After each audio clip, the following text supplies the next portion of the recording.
La dernière chose au niveau sécurité, c'est d'adapter finalement le système de portage à l'âge de l'enfant. Au début, j'ai commencé avec l'écharpe et aussi de temps en temps le sling. Le sling, c'est celui qui a les anneaux, qui a un anneau sur l'épaule. Et puis, je rassure déjà tout le monde par rapport à cette écharpe. Je ne sais pas pourquoi les gens ils s'imaginent un truc de malade avec des nœuds à coulisses où vous devez tourner l'écharpe autour de votre tête, passer sous la jambe. Non mais franchement, il n'y a rien de compliqué. C'est des étapes à apprendre. Et au niveau confort, c'est vrai qu'à chaque fois que les gens viennent chez moi pour faire un cours, ils repartent tous avec une écharpe tellement c'est confortable et finalement pas du tout compliqué.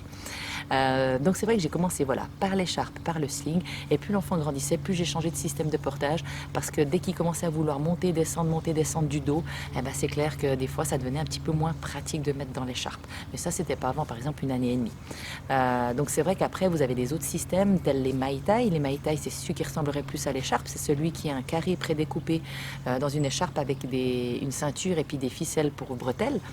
Et puis vous avez aussi après les préformés, c'est les systèmes à clip. Alors ceux-là sont hyper pratiques et moi je trouve que tôt ou tard on finit tous par porter avec un préformé parce que vraiment vous pouvez le laisser accrocher à votre taille, marcher avec votre bébé à côté et puis dès qu'il en peut plus, qu'il est fatigué, paf, vous pouvez le mettre sur le dos.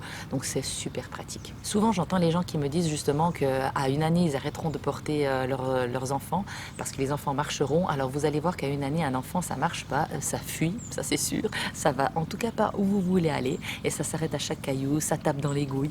C'est vraiment pas évident à gérer un bébé d'1 an. Donc c'est vrai que c'est toujours bien d'avoir toujours un système de portage avec soi pour au cas où l'enfant il n'arrive pas à suivre ou qu'il est fatigué, il puisse tout d'un coup être mis sur votre dos ou bien devant. Parce que c'est vrai que souvent les gens finalement ils finissent avec un bébé soit dans les bras, soit sur les épaules et là au niveau du dos, c'est vraiment pas le top. Donc c'est vrai que vous pouvez avoir un système de portage même jusqu'à 4-5 ans en sachant que l'enfant à ce moment-là marchera beaucoup. C'est vraiment des moments très courts où tout d'un coup l'enfant il n'en peut plus parce que vous avez une très grosse montée ou bien parce que vous avez marché à un rythme vraiment soutenu, ce qui fait que l'enfant au bout d'un moment il a besoin de faire une pause et au lieu des fois de s'arrêter toutes les 30 minutes, si vous voulez continuer un peu dans une marche sportive, vous pouvez mettre à ce moment-là l'enfant sur le dos, comme ça vous ne vous arrêtez pas puis vous continuez la marche.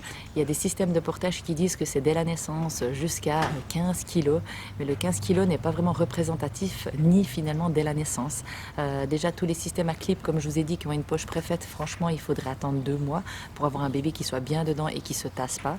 Et puis pareil 15 kg, moi je regarde plutôt c'est en fait au niveau de l'assise, c'est vous allez regarder la largeur du porte-bébé. Si les jambes tombent vraiment à la verticale, c'est que le bébé est bien dedans. Si par contre votre enfant a les jambes complètement écartées en grand écart, là c'est que le porte-bébé est trop grand.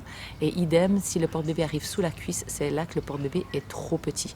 Donc vraiment vous avez au niveau des systèmes à clip, des systèmes à clip qui sont réglables au niveau de l'assise pour pouvoir être évolutifs et d'autres qui sont vraiment fixes qui font que là vous êtes moins évolutif et au bout d'un certain âge l'enfant aura le tissu sous la cuisse et là ça peut faire une compression au niveau vraiment des veines et des artères qui peuvent finalement faire des fourmillements aux pieds et avoir l'enfant qui pleure et puis qui se débat parce que il a mal et finalement vous allez conclure que l'enfant n'aime plus être porté.